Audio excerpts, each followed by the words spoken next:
அந்த கோடிகள் என்ற சராசரங்கள் அனைத்தையும் அளவுற படைத்து தனது ஆட்சி அழகான முறையிலே அமல்நடத்திக் கொண்டிருக்கும் ஏகவல்லோன் அல்லாஹ்வுக்கே புகழ் அளிக்கும் அல்ஹம்துலில்லாஹ். சாந்தி மார்க்கம் ஏறி வந்த ஸல்லல்லாஹு அலைஹி வஸல்லம் அவர்கள் மீதும் அன்னார் கொண்டு வந்த உயர்தரமான மார்க்கத்துக்காக தனது காலங்களையும் நேரங்களையும் அதற்காக தியாகம் செய்த அன்னாரின் உத்தம சஹாபாக்கள் அனைவர்கள் மீதும் அன்று தொற்று இன்று வரையும் யார் யாரெல்லாம் அன்னாரின் சுன்னாக்களையும் வழிமுறைகளையும் எடுத்து நடக்குகிறார்களோ, எடுத்து நடக்கப் போகிறார்களோ, அத்தகைய முஸ்லீமான ஆண் பெண் அனைவர்கள் மீதும் அல்லாஹ்வின் சாந்தியும் சமாதானம் எங்களுக்கு உண்டாவதாக. புனிதமான ஜும்மாவுடைய கடமையை நிறைவேற்றுவதற்காக அல்லாஹ்வின் இல்லத்திலே அமர்ந்து கொண்டிருக்கும் அல்லாஹ்வின் நல்லடியார்களே, அன்பின் இஸ்லாமிய சகோதரர்களே, படைத்தவன் ஒருவன், அவனே அல்லாஹ், அவனையே அனுதினமும் அஞ்சிக் கொள்ளுமாறு அடியனுக்கும் அப்பால் உங்களுக்கும் தக்வாவை கொண்டு வசியத் என்னும் நல்ல உபதேசம் நற்கட்டளை பிறப்பிக்கிறது.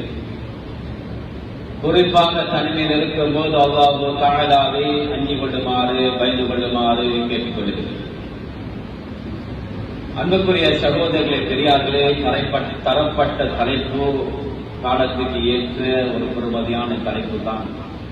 ஹலால் ஹராமை பேணி எமது வாழ்க்கையை அமைத்துக் கொள்வோம். அன்புக்குரிய சகோதரர்களே, பெரியார்களே, ஹலாலின் மூலமாக சம்பாதிக்கின்ற பொழுது அந்த உடம்பு சுவர்க்கம் செல்கிறது. அதை சாப்பிடுவதன் மூலமாக, அந்த சம்பாதத்தின் மூலமாக உழைக்கின்ற உழைப்பு ஹலாலாக அமைகின்ற பொழுது அந்த உடம்பு சுவர்க்கத்துக்கு தகுதியான உடம்பாக மாறிவிடுகிறது. ஹராத்தின் மூலமாக வளர்க்கப்பட்ட உடம்பு, ஹலாத்தின் மூலமாக சம்பாதிக்கப்பட்ட பணம், இவைகளை சாப்பிடுகின்ற பொழுது அந்த உடம்பு நரகத்துக்கு தகுதியானதாக மாறிவிடுகிறது. அன்புக்குரிய சகோதரர்களே, பெரியார்களே, அல்லாஹ் நபியை பார்த்து சொல்லுகிறான், நபிமார்களை பார்த்து சொல்லுகிறான், யா அய்யுஹர் ரசூல், ஏ ரசூல்மார்களே, குலூ மின் தய்யிபாத், நீங்க ஹலாலான உணவை சாப்பிடுங்கள் என்று அல்லாஹ் சொல்லுகிறான். ஹலாலான நபிமார்கள் ஹராத்துல மிகவும் பயந்தவங்க. ஹலாலைத்தான் தனது உணவாக எடுத்துக் கொள்வார்கள், ஹலாலைத்தான் தனது வாழ்க்கையாக எடுத்துக் கொள்வார்கள். அப்படி இருக்கின்ற பொழுது நபிமார்களை பார்த்து அல்லாஹ் சொல்லுகிறார், நபியே, நீங்கள் நபிமார்களே, நீங்கள் ஹலாலான உணவை, ஹலாலான சாப்பாட்டை, ஹலாலான சம்பாத்தியத்தை, ஹலாலான உடுப்பை, ஹலாலான நடைமுறைகளை அமைத்துக் கொள்ளுங்கள் என்று அல்லாஹ் சொல்லிவிட்டு சாலிஹான அமல்களை செய்து கொள்ளுங்கள். அல்லாஹ் இந்த ஆயத்திலே ஹராத்தை, ஹலாலை பற்றி பேசிவிட்டு நல்ல அமல்களை பற்றி பேசுகிறார். தஃசீருடைய உலமாக்கள் சொல்லுகிறார்கள், ஒரு மனிதனுடைய உடம்பிலே ஹலாலான உணவு செல்லுகின்ற பொழுது அந்த உடம்பு இருக்கிறது சகோதரர்களே, பெரியார்களே, அதிலிருந்து ஊறுகின்ற ரத்தம் ஹலாலான ரத்தமாக இருக்கிறது. ஆகவே அந்த மனிதன் அமலின் பக்கம், இபாதத்தின் பக்கம் அவன் விளைந்து செல்லுகிறான். ஹலாலான அல்லாஹ் ஹலாலான உணவை பற்றி சொல்லிவிட்டு அங்கே நல்ல அமல்களை பற்றி சொல்லுகிறார். நல்ல அமல்களை செய்யுங்கள், நல்ல உணவை, ஹலாலான உணவை சாப்பிட்டு அமல்களை செய்யுங்கள் என்று சொல்லுகின்ற பொழுது இந்த காரணம் என்னவென்று தெரியுமா சகோதரர்களே, பெரியார்களே? ஹலாலான உடம்புக்குள்ளே, ஹலாலான உணவு உடம்புக்குள்ளே செல்லுகின்ற பொழுது, ஹலாலான ஆடைகளை உடுத்துகின்ற பொழுது நாம் நல்ல அமல்களை செய்வதற்கு எங்கள் உள்ளங்கள் தூண்டிக் கொண்டிருக்கிறது. இன்னைக்கு கொஞ்சம் சிந்தனை செய்து பாருங்கள். நாங்க பள்ளியோடு தொடர்பு இல்லை, தொழுகை இல்லை, பரதான அமல்கள் இல்லை, நல்ல சதகாக்கள் இல்லை, நல்ல இபாதத்துகள் இல்லை. காரணம், எங்களோட உடம்புக்குள்ள ஹராம் செல்லுகிறது. ஹலாலான உணவு செல்வதற்கு பதிலாக அங்கே ஹராமான உணவு செல்லுகிறது. பெற்றோர்கள் சம்பாதித்து பிள்ளைகளுக்கு கொடுப்பதும் ஹராம். ஹராத்தை சாப்பிடுகிறார்கள், ஹராமான உணவு செல்லுகிறது. அதனால் தஹஜ்ஜுக்கு எழும்புவது கஷ்டமாக இருக்கிறது. ஹலாலான உணவு செல்லவில்லை, ஹராமான உணவு உள்ளே செல்லுகிறது. அதனால் சுபகுடைய தொழுகை தொழுவதற்கு கஷ்டமாக இருக்கிறது. ஹலாலான உணவு இல்லாமல் ஹராமான உணவு செல்லுகின்ற பொழுது பரவான தொழுகைகள், முன்பின் சுன்னத்தான தொழுகைகள், ஏனைய அமல்கள், ஏனைய திக்ர்கள், ஏனைய ஸலவாத்துகள் எல்லாமே கஷ்டமாக இருக்கிறது. ஆனால் செய்வதற்கு சிரமமாக இருக்கிறது என்று சொன்னால் ஹராமான ஹலாலான உணவு செல்வதற்கு பதிலாக உடம்புக்குள்ளே வாய்க்குள்ளே ஹராமான உணவு எங்களுடைய உடலை நிரப்புகிறது, வயிற்றை நிரப்புகிறது சகோதரர்களே. அதனால் அமல் விவாதத்தில் செய்வது ரொம்ப கஷ்டமாக இருக்கிறது. அப்படியெல்லாம் யாருக்கெல்லாம் கஷ்டமாக இருக்கிறதோ அவர்கள் வைத்துக் கொள்ளட்டும் சகோதரர்களே. என்னுடைய உடம்புக்கு, என்னுடைய குடும்பத்தின் உடம்புகளுக்கு, என்னுடைய குடும்பத்துடைய உறவினர்களுடைய உடம்புகளுக்கு, குடங்களுக்கு ஹராமான உணவு செல்லுகிறது. அன்பான சகோதரர்களே, பெரியார்களே, அல்லாஹ் தஆலா எப்பையும் ஹலாலை உடம்புள்ள ஆரோக்கியத்துக்கு தான் வைத்திருக்கிறார், ஹராமை உடம்புடைய கெடுதிக்கு தான் வைத்திருக்கிறார்.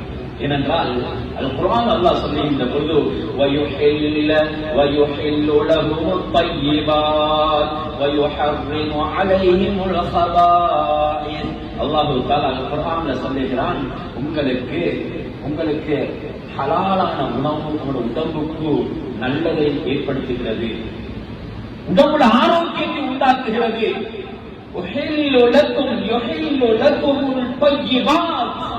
ஹலாலானது உடம்புல நல்லது, ஹலாலானது உடம்பை வளர்க்குகிறது, அது நல்ல முறையை வளர்க்குகிறது, நோயற்ற வாழ்க்கை கொடுக்குகிறது. உதாரணமாக எடுத்துக்கொள்வோம், பன்றி மாமிசம், இதை ஹராத்திலே சாப்பிடுகிறார்கள். இது ஹராம் என்று இஸ்லாம் சொல்லுகிறது. அது உடம்பிலே கெடுதியை உருவாக்குகிறது. எத்தனை விஞ்ஞானிகள் இன்று கண்டுபிடித்த உண்மையான விஷயம். ஹராமான உணவு, ஹராமான குடிமானங்கள், அல்லாஹ் குர்ஆன்ல சொல்லுகிறார், அலைஹிமுல் ஹபாயிஸ், ஹராமானது உடம்புல நோயை உண்டாக்குகிறார். அது மதுவாக இருக்கிறதும், ஐஸாக இருக்கிறதும், போதை வஸ்துகளாக இருக்கிறதும் உடம்புடைய நோய் வருகிறது. உதாரணமாக ஒருத்தர் சிகரெட் பிடிக்கிறார். எத்தனை வகையான நோய்கள் உடம்புல ஏற்படுகிறது. மதுவை பாதிக்கிறார்கள், சிகரெட் குடிக்கிறார்கள்.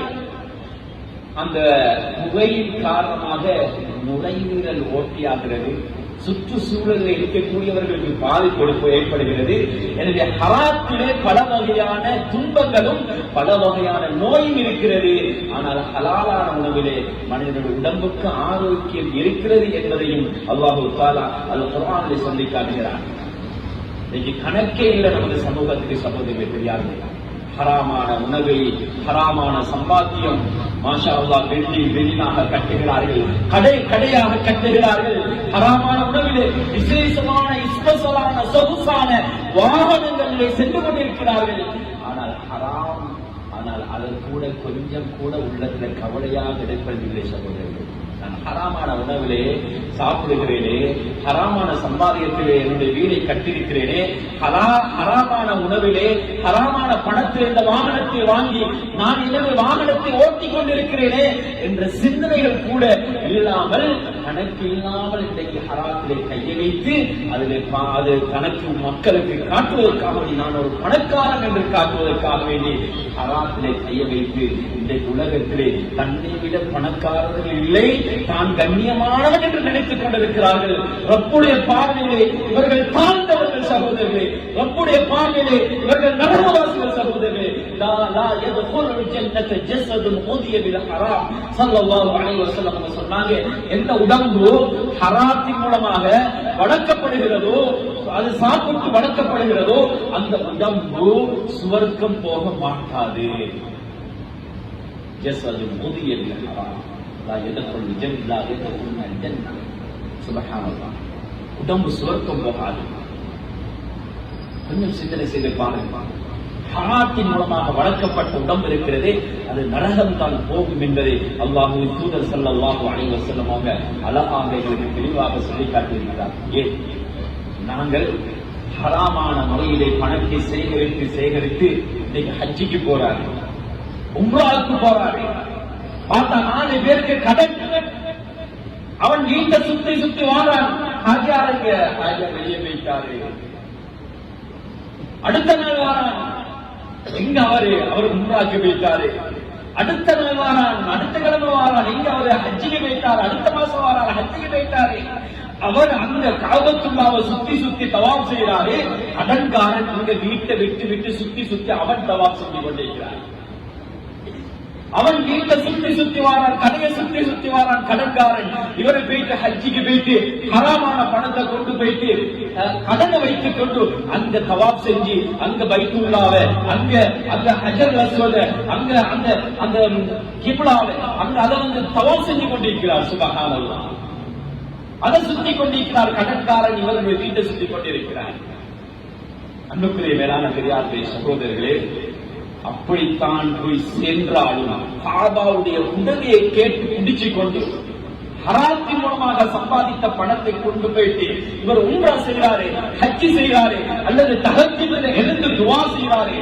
தஹஜ்ஜுல அல்லாஹ் ஏற்றுக்கொள்ளக்கூடிய நேரம், தஹஜ்ஜுடைய நேரம், அடிவானத்துக்கு வந்து துஆவை ஏற்றுக்கொள்வேன் என்று சொல்லுகின்ற அந்த சந்தர்ப்பத்தில் கூட இவர் அழுது துஆ செய்கிறாரு.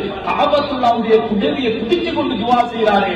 ஆனா சாப்பிடுற சாப்பாடு ஹராம், குடிக்கிற சாப்பாடு குடிக்கிற பானங்கள் ஹராம், தான் போற வாகனம் ஹராம், தான் இருக்கிற வீடு ஹராம், தான் ஹஜ்ஜிக்கு வந்த பணம் ஹராம், உம்ராக்கு வந்த பணம் ஹராம்.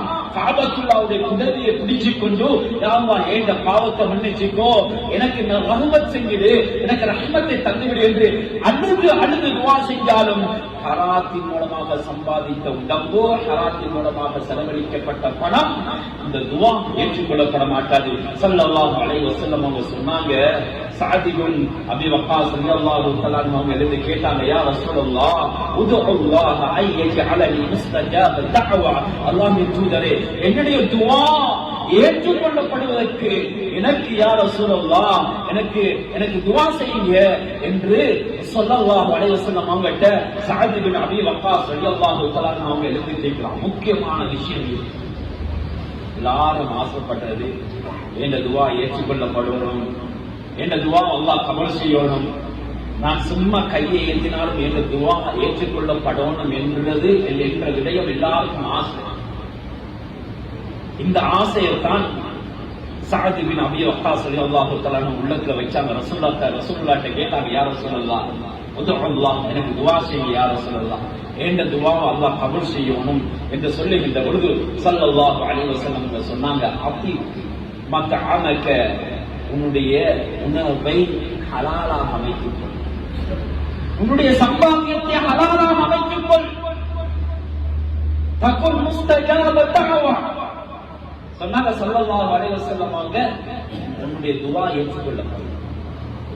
நீ ஹலாலான சம்பாத்தியத்தை சாப்பிட்டு சேகரித்து பணத்தை ஹலாலான முறையில சாப்பிடுறாய், அல்லாஹ் உங்களுடைய துஆவை ஏற்றுக்கொள்வான். சகோதரர்களே, எங்களுடைய துஆ ஏற்றுக்கொள்ளப்படுவதில்லை நாங்க எல்லாரும் சொல்லிக் கொண்டு நினைச்சு கொண்டிருக்கிறோம்.